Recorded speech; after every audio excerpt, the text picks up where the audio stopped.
Thank you for tuning in to the Vespers. This is crazy. I shoot these Vespers a lot of times just kind of on the fly. I'm sitting in my truck. By the way, the truck is running, got AC going. It's nice. So I recorded this Vesper and it was too long. And I said, okay. So I recorded the Vesper a second time, talking about different words and different phrases, different things. And lo and behold, it was to the second, the exact length. You got to be kidding me. So let's see if I can shorten it. Today's subject is humility. Yesterday was pride. Today is humility. The great Christological passage, Philippians 2. Let this mind, let this attitude be in you, which was also in Christ Jesus, who being in the form of God, thought it not robbery to be equal with God, but made himself of no reputation, took upon in the form of a servant, was made in the likeness of men, and being found in fashion as a man, he did what? He humbled himself and became obedient unto death, even the death of the cross. The fruit of the Spirit. Oh, the fruit of the Spirit's not a watermelon. Love, joy, peace, patience, kindness, goodness, faithfulness, humility, and self-control.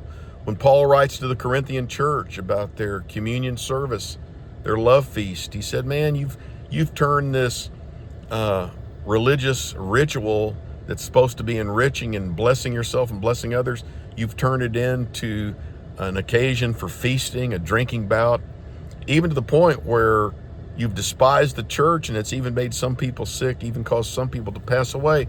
You come to the close of that little section, 1 Corinthians chapter 11, 17 through 34. Paul says this: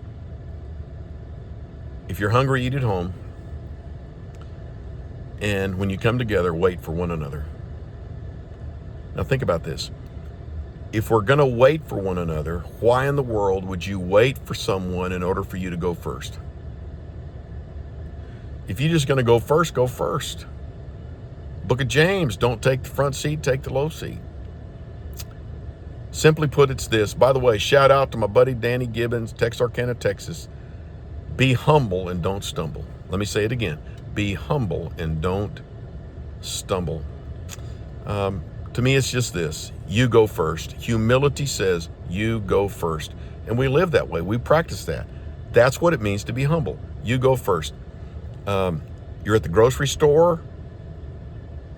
What's wrong with the person behind you that's got a few items? Say, hey, you go first. Or maybe the young mom with 2 kids she's wrestling with.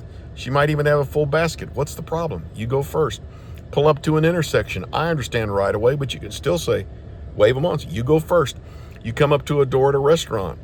Rather than trying to beat the people in behind you and get to the maitre d' stand to get a seat. What is wrong with opening the door and say, you go first? To me, that's the heart of humility, when we can live and say and practice not just the conduct, but the heart attitude. Let this mind be in you, which was also in Christ Jesus. The heart attitude that lives it out and says, you go first. That, I believe, is the heart of humility. Remember, be humble and don't stumble. God bless you. Have a good evening.